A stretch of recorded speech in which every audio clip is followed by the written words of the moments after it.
Baik pemirsa, kembali lagi dalam Hukum di Mata Bowo dan kita akan lanjutkan lagi perbincangan kita dengan Cak Bowo tentunya ya. Cak Bowo, ini balik lagi ya ke masalah OTT KPK di Kendari kemarin. Kan yang jadi sorotan banyak pihak itu kan masalah hubungan bapak anak menjabat di sana. Jadi seolah-olah seperti ada dinasti kekuasaan kan di sana ya.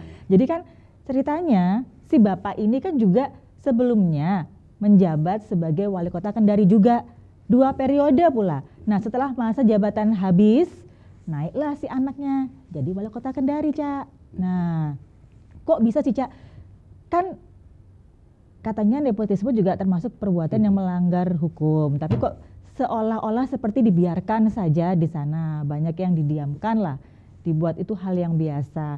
Sebenarnya kenapa sih hal ini bisa terjadi, Cak? Apakah memang sudah kebawa dari budaya zaman Orde Baru yang dulu itu ya, atau apakah memang imbas atau konsekuensi dari adanya otonomi daerah, sistem otonomi daerah? Gimana, Cak? Kalau menurut Cak Bowo gimana?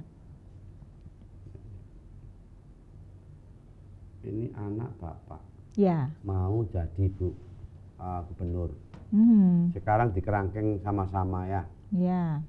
Pertama, inilah penyebab dari demokrasi pemilihan langsung. Belum siap Indonesia itu karena pemilihan langsung.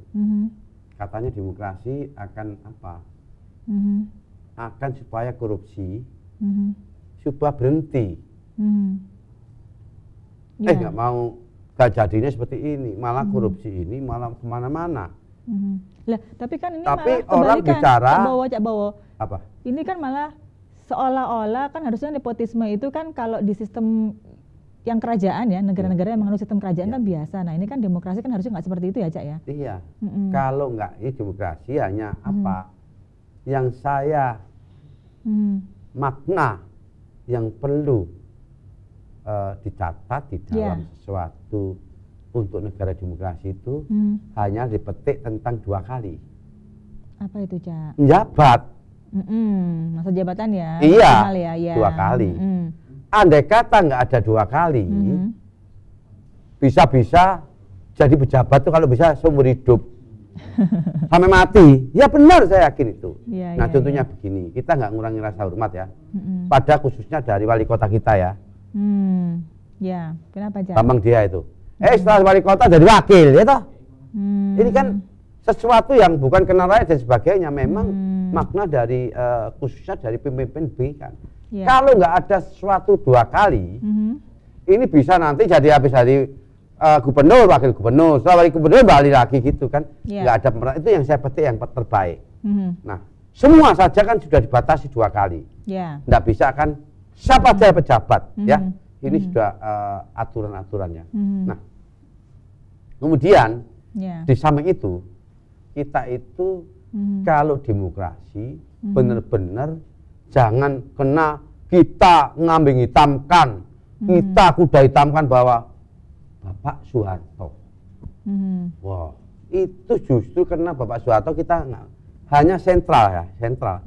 Tapi sini enggak, di daerah bahkan semua merata. Bayangkan berapa kepala daerah yang kena, berapa bupati yang kena, berapa gubernur yang kena, berapa wali kota yang kena. Semua kenapa? Semua ini kekuasaan. Nah, kenapa kekuasaan? Nah, kekuasaan dikarenakan pada proses pemilihan calon itu sudah mahal, sudah biaya dan sebagainya. Akhirnya apa? Akhirnya kalau kita bicara seperti itu, saut sana, saut sini, saut sini. Kalau bisa gadekan apa digadekan. Kemarin juga karena katanya itu minta fee untuk biaya kampanye si Bapak. Nah ya jelas berarti kan nggak boleh kampanye apapun, berarti nggak siap menjadi pimpinan. Jadi sekarang ini kena ini pemilihan langsung sehingga memang negara kita itu demokrasi. Saya bayangkan dulu karena ada pemilihan langsung itu korupsi tidak ada. Nah kalau korupsi ada, jadi korupsi ini semua daerah ada, terus bagaimana? Ya pajak kita, mobil. Oh kalau sebentar ya, kalau kita mau tol, ngentut sudah karcis, Kalau di negara Kuala Lumpur nggak seperti ini. Tahu ya, sampai jauh sini sampai Jogja baru. Kalau sini enggak, tiap pos, uang pos, uang upos itu berapa? Biayanya kan waktu bangun kan, Cak. Bukan bilang kalau itu berarti negara ini dibangun, negara ini membangun rakyat kan. Nah kenapa kok tambah dibiayai lagi dengan korupsi, tambah dibiayai terus. Kalau kita bicara masalah logika, saya nggak bicara logika hukum, logika matematika itu. Bayangkan, sudah 2 kali, ya toh? Pertama, negara sudah membiayai dia sebagai calon, baik gubernur, calon wali kota, calon bupati, uang, fasilitas, wah, angkrong-angkrong, mobil angkrong-angkrong, rumah, listrik, sampai semua negara tanggung ya. Nanggung, mari ngono ujung-ujungnya apa? Jadi tikus tontong. Wah, ya itu. Tontong sebetulnya sing panjang itu. Nah, makanya kalau nantinya ketika orang korupsi itu kalau bisa dikasih baju tikus tontong, kayak tikus gitu bajunya. Iya toh? Coba diusulin, Cak. Saya usulin nanti. Biar ya, biar ya toh. Bajunya tikus tontong itu seneng saya. Iya toh? Jangan gampang. Tikus yang kecil-kecil. Iya toh? Iya. Saya kepingin itu. Saya usulkan jadi kalau tahu tikus tontong nih, ya itu ya. Itulah. Jadi kalau dengan demikian, saya ini prihatin sekali ya.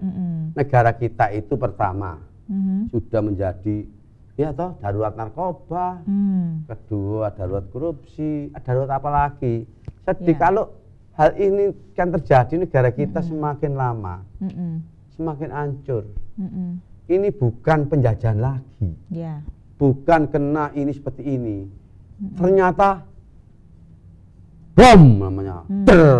Kalau bom meledaknya macam-macam. Lah masa ini 2018 sing ketangkap itu. Betul itu gini bingung saya itu. Ya orang nggak logika seperti itu kok tega-teganya kok begitu ya. Kayak lagu tega-teganya. Ya. Kalau itu sampai tapi ya alhamdulillah ya.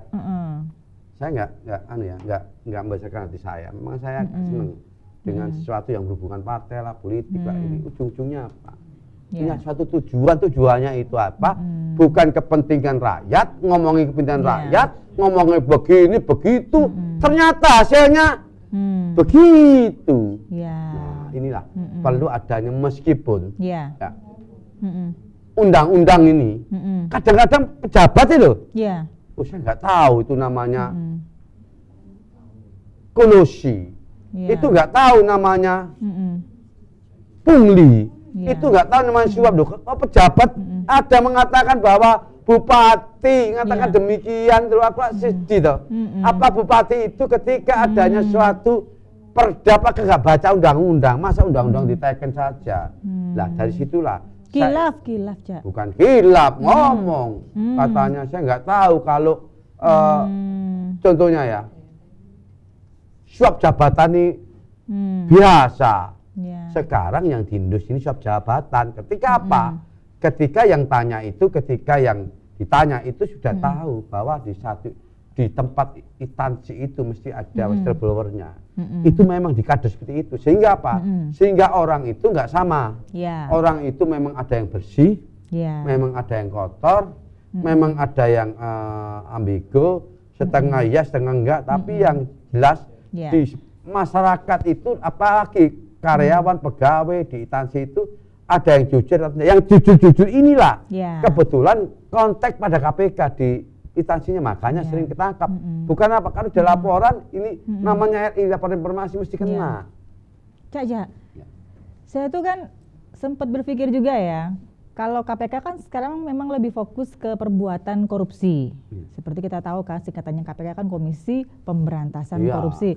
Tapi nepotisme sendiri masih belum kesentuh lah. Istilahnya saya belum pernah dengar KPK itu istilahnya menindak perbuatan nepotisme. Pasti ada hubungannya dengan korupsi kan begitu kan. Jadi satu lah istilahnya, jadi satu bagian lah. Tapi kalau khusus nepotismenya sendiri, itu apakah memang seharusnya dibuat komisi tersendiri ya, Komisi Pemberantasan Nepotisme, KPN gitu. Seperti itu tuh gimana, Cak? Oh, itu kalau KPK itu kalau memberantas nepotisme ya terus terang aja agak kesulitan ya toh.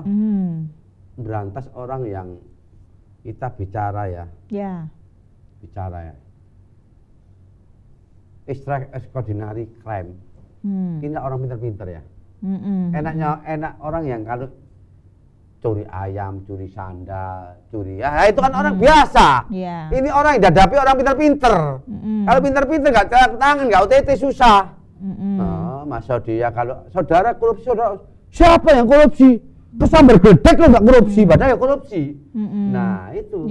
Kalau foto tuh kalau orang pejabat fotonya, sumpahnya gak main-main, makanya ditangkap OTT itu cetek. Tapi kalau nepotisme kan jelas, Cak. Jadi ada hubungan. Tapi ketika di OTT ditangkap jedret baru nepotisme timbul. Pasti dikaitkan dengan korupsi. Ya nanti ditangkap untuk apa kamu korupsi? Ditangkap oleh KPK.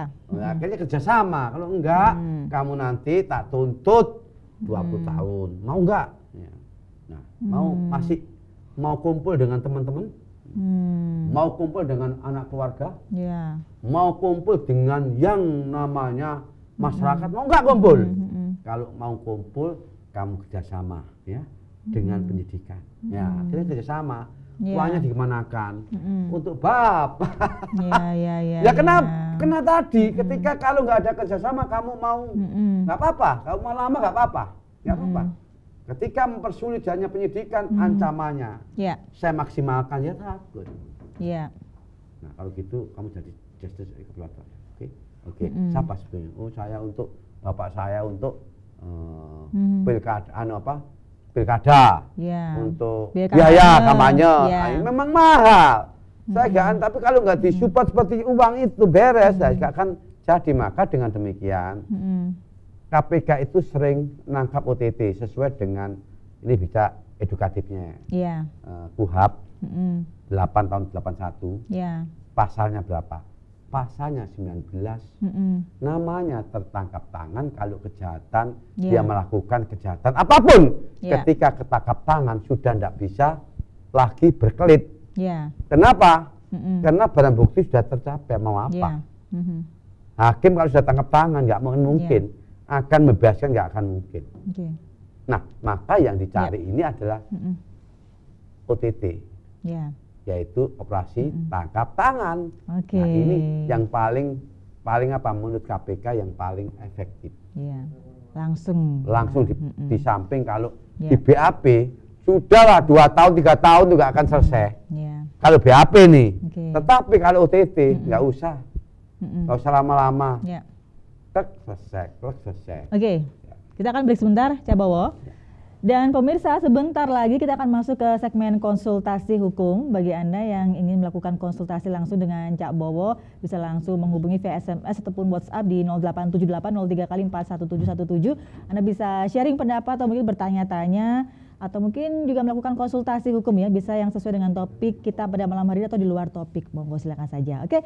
Kami tunggu sampai nanti jam 9 malam, tetap di Hukum di Mata Bowo.